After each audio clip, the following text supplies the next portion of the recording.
আসসালামু আলাইকুম ওয়া রাহমাতুল্লাহ নাহমাদুহু ওয়া নুসাল্লি আলা রাসূলিহিল কারীম আম্মা বা'দ।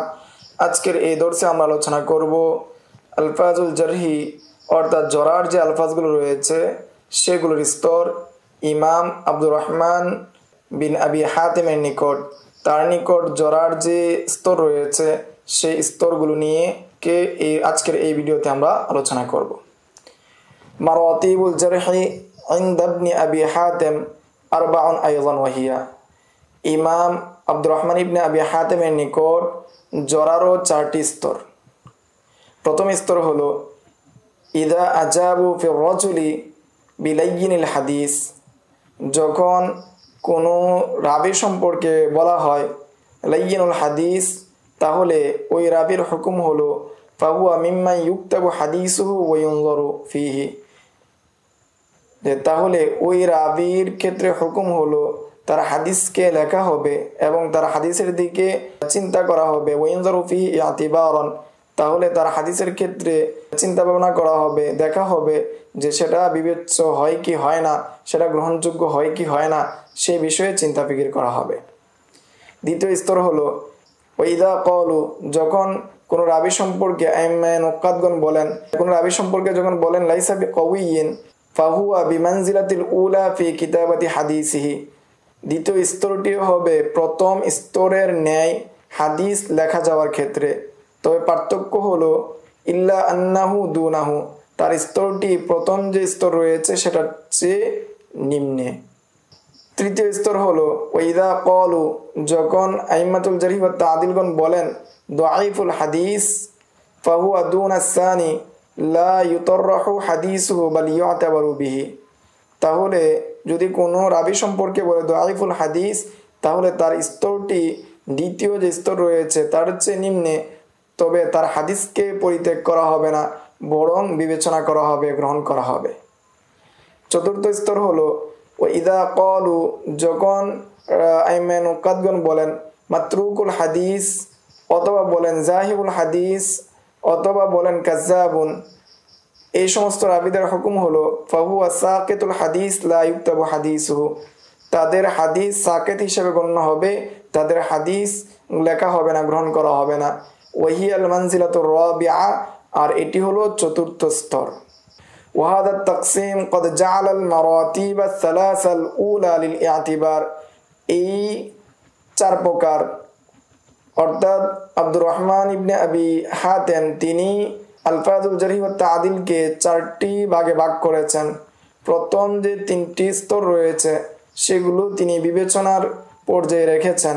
লাকিন্না বা'দাহা আরফাউ মিন বা'দিন ওয়া আকওয়া, কিন্তু প্রথম যে 3টি স্তর রয়েছে তার একটি স্তর আরেকটি স্তরের চেয়ে উঁচু এবং শক্তিশালী। কামা আন্নাহু জাআলাল মাতরুকা ওয়াল কাজ্জাবা ফি দারাজাতিন ওয়াহিদাতিন, এইভাবে তিনি মাতরুক হাদিস এবং কাজ্জাবের হাদিসকে একই স্তরে রেখেছেন। এই জন্য রেখেছেন লিশতিরাকিহিমা ফি হুকমিল মারতাবাতিল মাযকুরাতি, কেননা উপরে উল্লেখিত যে হাদিসের যে স্তর রয়েছে সেই স্তরের ক্ষেত্রে উভয় রাবিদের হাদিসের হুকুম এক হওয়ার কারণে, অর্থাৎ মাতরুক এবং কাজ্জাব রাবিদের হাদিসের হুকুম এক হওয়ার কারণে সাকিতুল হাদিস লা ইউক্তাবু হাদিসু, সাকিতুল হাদিস যিনি রয়েছেন সাকিতুল হাদিস, তাদের হাদিস সাকিত এবং তাদের হাদিসকে লেখা হবে না, অর্থাৎ কাজ্জাবের হাদিসকেও লেখা হবে না, মাতরুকের হাদিসকেও লেখা হবে না।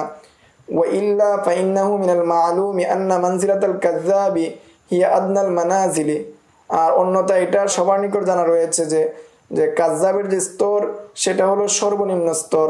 ওয়া ফাওকাহা মানজিলাতুল মুত্তাহামু বিল কাযিব, আর তার উচ্চের স্তর হলো যে মুত্তাহাম বিল কাযিবের রাবির বর্ণিত হাদিস। ওয়া ফাওকা যালিকা আল মাতরুক, এবং এর থেকে একটু উঁচু হলো মাতরুক রাবির হাদিস। 2 নাম্বার মা যাদাহু ইবনু সালাহ মিন আলফাজিল জারহি ওয়াত তা'দীল, প্রথমে তো জরা তা'দীলের যে আলফাজগুলো রয়েছে সেগুলোকে ভাগ করেছেন আব্দুর রহমান ইবনে আবি হাতিম, সেগুলোর উপর ইবনু সালাহ জিয়াদাত করেছেন, জরা তা'দীলের আলফাজের উপর জিয়াদাত করেছেন।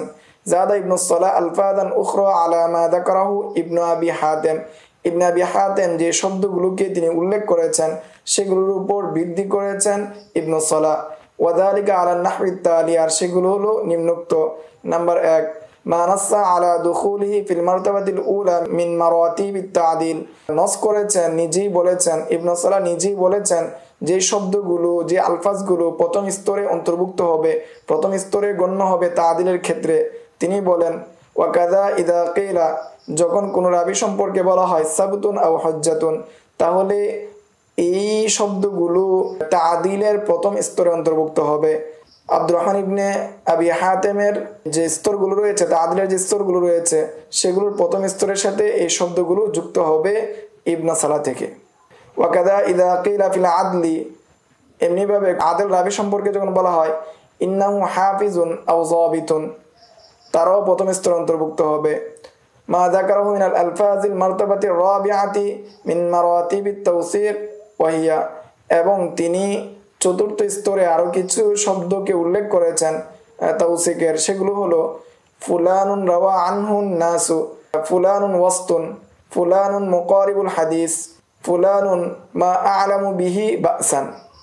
2 নাম্বার আলফাজুন মিন মারতাবাতিল উলা মিন মারাতিবিল জারহি, ইবনে সালাহ থেকে যে সমস্ত আলফাজগুলো জিয়াদাত করা হয়েছে, অতিরিক্ত আনা হয়েছে ইবনে সালাহ থেকে জরার ক্ষেত্রে, সেগুলো হলো ফুলানুন লাইসা বিদালিকা, ফুলানুন লাইসা বিদালিকাল কওয়ি, ফুলানুন ফিহি দুআফুন, ফুলানুন ফি হাদিসিহি দুআফুন।